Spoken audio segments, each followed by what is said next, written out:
Oke, assalamualaikum warahmatullahi wabarakatuh. Apa kabar Bapak Ibu guru, teman-teman operator semuanya? Semoga kita selalu dalam keadaan sehat walafiat. Oke. Baik, jadi hari ini tanggal 9 Februari 2022, H-1 dari pendaftaran PPG Daljab atau dalam jabatan untuk formasi tahun 2022. Nah, jadi dari beberapa hari terakhir ini masih banyak teman-teman guru yang statusnya guru honor sekolah ini bertanya apakah mereka bisa ikut dalam program PPG 2022 ini. Jadi Bapak Ibu, melalui video ini saya perjelas lagi ya, bahwa program PPG tahun 2022 ini hanya diikuti oleh guru yang berstatus PNS, CPNS, Honda, guru Honda, honor daerah, baik itu tingkat 1 atau tingkat 2, dan GTY atau guru tetap yayasan. Sedangkan guru honor yang SK-nya itu SK kepala sekolah itu belum bisa ikut formasi PPG 2022. Ini kita lihat lagi surat edarannya ya. Nah, di sini di poin C, hasil pindah scan SK kenaikan pangkat terakhir bagi guru PNS atau SK pengangkatan 2 tahun terakhir ya bagi guru non PNS. Dilegalisir Dinas Pendidikan Provinsi Kabupaten Kota BKD. Nah, di sini teman-teman Bapak Ibu guru ya. Nih, Dinas Pendidikan Provinsi Kabupaten dan untuk guru bukan PNS atau non PNS di sekolah negeri yang memiliki SK dari pemerintah daerah. Nah, jadi SK yang dimiliki oleh guru yang bersangkutan itu SK dari pemerintah daerah. Artinya SK Honda baik itu provinsi atau kota. Itu ya. Jadi untuk Bapak Ibu guru yang statusnya guru honor sekolah, jangan berkecil hati dulu, karena kemarin tanggal 8 Februari 2022 nih saya sudah rangkum, ini ada berita dari portal jpnn.com.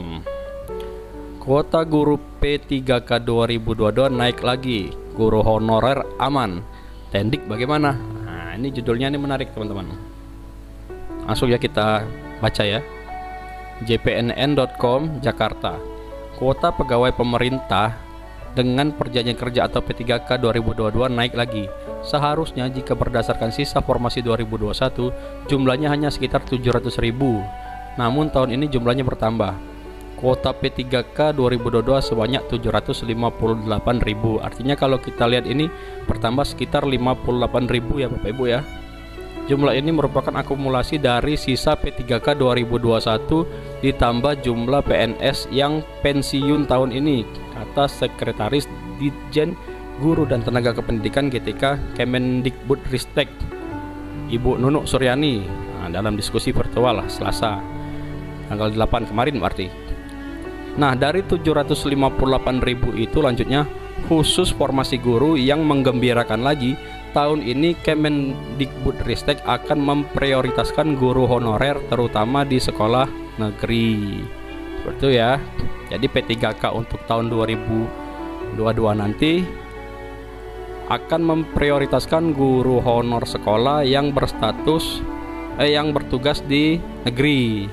Guru honor yang bertugas di sekolah negeri, seperti itu ya. Upaya tersebut sejalan dengan pernyataan Menteri Pendayagunaan Aparatur Negara dan Reformasi Birokrasi Menpan RB Cahyokumolo bahwa 2023 tidak ada lagi guru honorer.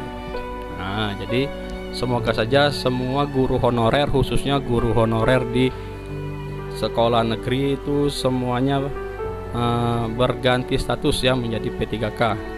Kalau memang 2023 tidak ada guru honorer lagi, Kemendikbudristek berupaya agar masalah guru honorer harus dituntaskan tahun ini juga, tegasnya.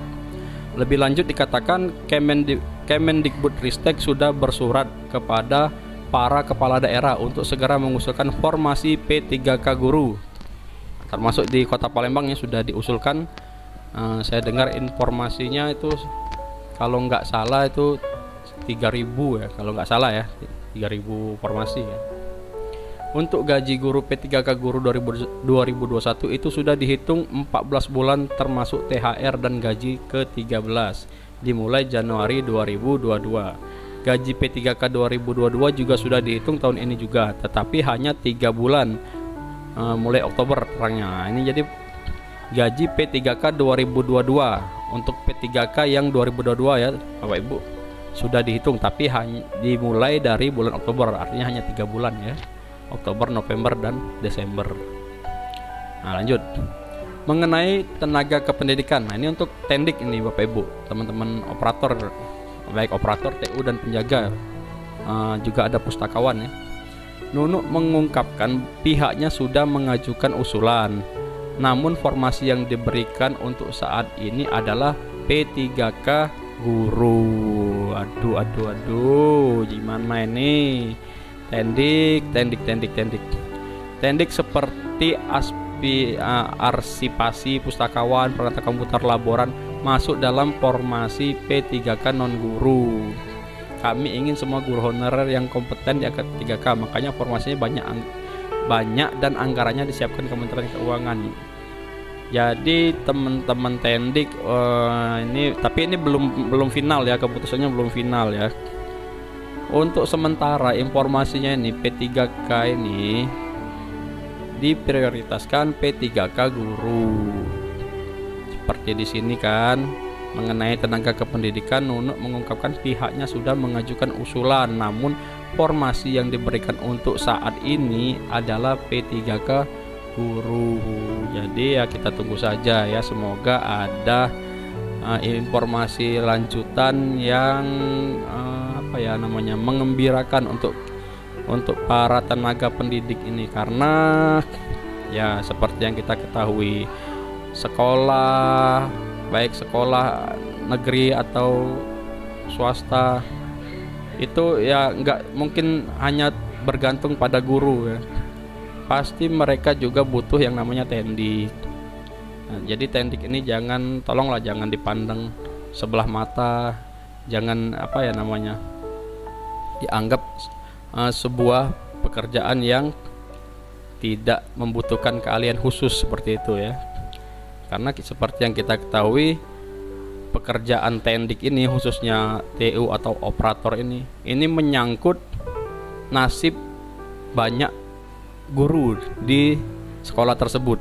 Nah seperti itu ya, seperti misalnya sertifikasi, mengurus kepangkatan segala macam lah, urusan cuti, data, pokoknya ya istilahnya itu nyawanya sekolah itu ya. Nyawanya sekolah itu kan ya data-data itu Bapak Ibu. Kalau dipegang oleh orang yang tidak kompeten, ya nanti kalau ada apa-apa yang rugi sekolahnya juga atau guru-gurunya juga ya. Menurut saya seperti itu. Aduh lagi jadi curhat ini Bapak Ibu. Oke lah kalau begitu, sekian dulu informasi singkat di hari ini, hari Rabu tanggal 9 Februari 2022. Untuk Bapak Ibu calon peserta PPG, siap-siap besok pendaftaran dibuka. Jadi tolong siapkan segala sesuatunya, berkas-berkasnya semoga sudah disiapkan ya, sudah di-scan. Jadi besok tinggal upload, tinggal daftar, dan semoga Bapak Ibu guru dan kita semua sehat-sehat selalu ya, karena ya seperti kita ketahui ini pandemi lagi naik lagi nih, Omikron, entah apa ini, Omikron, Megatron atau Popcorn, apa itu namanya. Oke, salam sehat selalu Bapak Ibu guru. Sekian dari saya. Assalamualaikum warahmatullahi wabarakatuh.